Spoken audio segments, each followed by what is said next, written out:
فردوس صاحب، جو آزاد کشمیر میں مہاجرین کی 12 سیٹوں پر جو معاملہ ہے، اس پر آپ کیا کہتے ہیں؟ یہ دیکھیں، میں اس پہ بڑے واضح طور پہ کلیئر ہوں. کشمیری جہاں بھی ہوں ان کو ووٹ دینے کا حق ہونا چاہیے.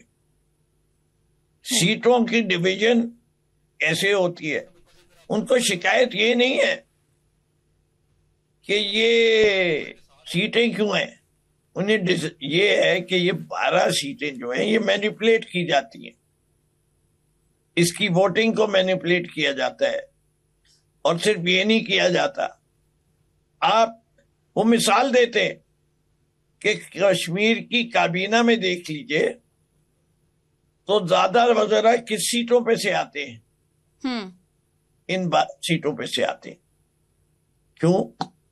کشمیر کے مین کشمیر میں یہ رہتے نہیں ہیں، کشمیر کے باہر رہتے ہیں، گھر کشمیر کے باہر ہے، کاروبار کشمیر کے باہر ہے. حق ضرور ہے، جیسے ہم کہتے ہیں کہ اوورسیز پاکستانیز کو ووٹ ہونا چاہیے، ٹھیک، لیکن یہ کیا کی بات ہے کہ پوری کی پوری کیبنٹ ہی اوورسیز پاکستانی سے بنا دی جائے؟ کیا پاکستان میں قابلیت نہیں رکھتے لوگ؟ تو یہ اعتراض ہے ان کو. اب اس اعتراض کو غلط طریقے سے پیش کیا جاتا ہے. کشمیر پاکستان کی شہرگ ہے، وہاں پلیبیسائٹ ہونا ہے. کشمیر کو ہم نے ایسا خیال رکھنا چاہیے کہ آزاد جموں کشمیر کے لوگ مثال بن جائیں آکوپائیڈ کشمیر کے لوگوں کے لیے، کہ انڈین آکوپائیڈ کشمیر کے لیے وہ کہیں کہ ہمارے ساتھ اگر پاکستانی کشمیروں کے ساتھ اتنا اچھا سلوک کرتے ہیں تو ہمیں پاکستان کا حصہ بننا ہے. یہاں تو گنگا ہی الٹی بہ رہی ہے. ہندوستان روز چلا چلا کے وہاں کی ویڈیوز ہمیں ذلیل کر رہے ہیں، کہ وہاں کے کشمیریوں کو دکھا کے کہتا ہے تمہیں ایسی جگہ کے ساتھ جانا ہے جس ملک کے اندر بھوک و افلاط بڑھ گئی ہو، جہاں غربت کی سطح بڑھ گئی ہو، جہاں روزگار ملتی نہ ہو، جہاں کے لوگ چھوڑ کے جاتے ہیں، اور جب وہ چھوڑ کے جاتے ہیں تو انہیں برین گین کہا جاتا ہے، برین ڈرین نہیں کہا جاتا. یہاں تو گنگا ہی الٹی بہ رہی ہے. ٹھیک ہے، لیکن کیا سڑکوں پہ تصادم، ریاستی اداروں کے ساتھ محاذرائی، کشمیر کاز مضبوط ہوگا اس سے، یا پھر دشمن کے بیانیے کو اس سے تقویت ملے گی کہ آپ اپنا رائٹ لینے کے لیے سڑکوں پر نکل آئیں، توڑ پھوڑ کریں، قتل و غارت کریں؟ دیکھیے، یہ لوگ پہلے بھی نکلے تھے نا. جی، اب نکلے تھے، اکتوبر میں نکلے تھے، اگر میری تاریخ مجھے صحیح یاد ہو. کوئی توڑ پھوڑ نہیں ہوئی تھی، وہ کوئی سیاسی مطالبے بھی نہیں کر رہے. وہ کہتے ہیں بجلی دو، وہ کہتے ہیں کہ ہماری جو ہے ڈیولپمنٹ اسکیمیں دو. اس قسم کے مطالبے تھے. ایک سیٹوں کا بھی مطالبہ تھا.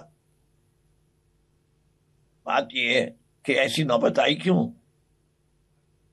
حکومت وقت نے اس وقت وعدے کیے کیوں؟ جب وعدے کیے تو انہیں نبھایا کیوں نہیں؟ اور اگر وہ پروٹیسٹ کر بھی رہے تو کیا کر لیتے؟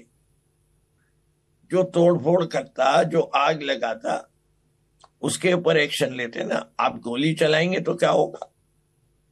بغیر کسی کے دیر از اے پروٹوکول. دنیا بھر میں پروٹوکول ہے کہ عوام کو پروٹیسٹ کا حق ہے، as long as they law abiding. اگر وہ لا کو توڑتے ہیں تو پہلے کیا ہوتا ہے؟ پہلے ان کو اناؤنسمنٹ کی جاتی ہے کہ آپ نے قانون توڑ دیا، آپ ڈسپرس ہو جائیں. وہ عمل نہیں کرتے تو پھر لاٹھی چارج کیا جاتا ہے. اگر لاٹھی چارج سے بھی وہ ڈسپرس نہیں ہوتے تو ان کے اوپر آنسو گیس چلائی جاتی ہے. آنسو گیس سے بھی وہ ڈسپرس نہیں ہوتے تو واٹر کینن کا استعمال ہوتا ہے. واٹر کینن کے بھی استعمال سے وہ نہیں جاتے تو ربر بلٹس ہوتی ہیں. ربر بلٹ سے بھی وہ نہیں جاتے تو ہوائی فائر ہوتا ہے. اور یہ سب کرنے کے بعد یہ بجلی بند کر کے ٹارگیٹڈ گولیاں چلانی کہ لوگوں کے ٹانگوں پہ، سینوں پہ گولیوں کے زخم ہے، یہ کہاں کی جائز بات ہے؟ یہ کس ملک میں ایسی کام ہوتے ہیں؟ ہم وحشی ہو گئے، درندے ہو گئے.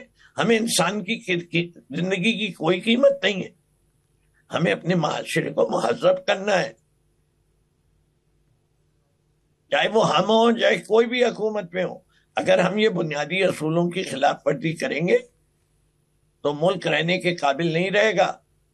آپ کی جتنی اچھی آبادی ہے، جو آپ کے پڑھی لکھے نوجوان، خواتین، مرد، بچے ہیں، وہ ملک چھوڑ کے کسی اور ملک میں بچ جائیں گے. نقصان اس ملک کا ہے. یہاں سرمایہ نہیں آئے گا ان حالات میں. جب سرمایہ نہیں آئے گا تو آپ اتنی دولت پیدا نہیں کر رہے کہ آپ سرمایہ کاری کر سکے. آپ کے یہاں مہنگائی اتنی, آپ کے روپے کی قدر اتنی کم ہو گئی ہے کہ ڈومیسٹک سیونگ نہیں رہی ہے. اور اس ملک کی آپ کی جو شرح ہے پاپولیشن گروتھ کی, وہ اتنی زیادہ ہے کہ غربت اور بڑھتی چلی جائے گی, ان ایمپلائمنٹ اور بڑھتی چلی جائے گی. جب تک آپ اپنی معیشت کو سنبھالا نہیں دیں گے, اور معیشت کو سنبھالا نہیں ہو سکتا جب تک سیاسی استحکام نہ ہو, اور سیاسی استحکام اس وقت تک نہیں ہو سکتا جب تک عوام کے نمائندوں کو اقتدار نہ دیا جائے. بالکل, لیکن اس کا اس طرح توڑ پھوڑ کرنا, جلاؤ گھیراؤ کرنا, یہ تو اس کا حل نہیں ہے. آپ بیٹھ کے جو اس کا آئینی طریقہ ہے اس طریقے سے معاملات کو حل کرنے کی کوشش کریں. تو آپ یہ کہتی ہیں کہ ڈکٹیٹرز کے نیچے سرنگو کرو, آزادی اور جمہوریت کی خاطر آواز بلند نہیں کرو, سرنگو کر کے جوتے کھاتے رہو, ڈنڈے کھاتے رہو, اور کہو کہ ہمیں یہ سب منظور ہے, اس سے کہ ہم نہیں چاہتے کہ سڑکوں پہ اوپر کچھ ہو. سر میں یہ نہیں کہتی, سر آپ نے یہی کہا ہے. میں یہ کہتی ہوں کہ ہر چیز کا ایک پرامن طریقے سے حل موجود ہوتا ہے. تو اس طرح کے اچھا آپ بتا دیجئے, یہ 8 فروری کا جو ووٹ ہے جو چوری ہوا, اس کا پرامن طریقے سے ہم چل رہے ہیں کہ نہیں چل رہے؟ مل گیا ہمیں کہیں انصاف؟ جی, کامن ویلتھ کی رپورٹ نے لکھ دیا, فیفن نے لکھ دیا, پیٹرن نے لکھ دیا کہ نواز شریف بھی ہارے ہوئے, اور بری طرح سے ہارے ہوئے یاسمین راشد سے. اور اس کے باوجود اچھا ان کی خود جو رپورٹ انہی نے کی, سب نے لکھ کے دکھا دیا کہ اتنے ایسے پولنگ اسٹیشن بھی ہیں جہاں جتنے ووٹ ہیں اس کی گنتی سے زیادہ ووٹ پڑ گئے. یہ کیسے ممکن ہے؟ 90% turn out at 47 polling station, کیسے ممکن ہے؟ ٹھیک, جبکہ اوور آل ٹرن آؤٹ جو ہے وہ 50-56% ہے. یہ ساری چیزیں انسانی عقل کے باہر ہیں.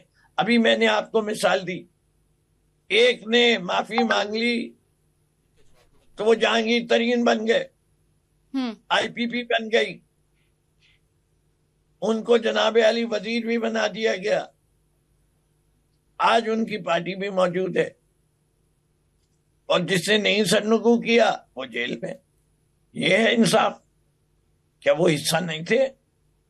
اور مثالیں دوں, فاروق حبیب کی لے لیجئے, معافی مانگی پہلے جب تک وہ چھپے ہوئے تھے اور تحریک انصاف کے ساتھ تھے, ان کے خلاف وارنٹ تھے. جس دن وہ پکڑے گئے اور انہوں نے کہہ دیا کہ جی میں نے معافی مانگی اور میں نے, اس کے بعد سے وہ آزاد گھوم رہے ہیں, ان کے سارے گناہ معاف ہو گئے. یہ کیسے ممکن ہے؟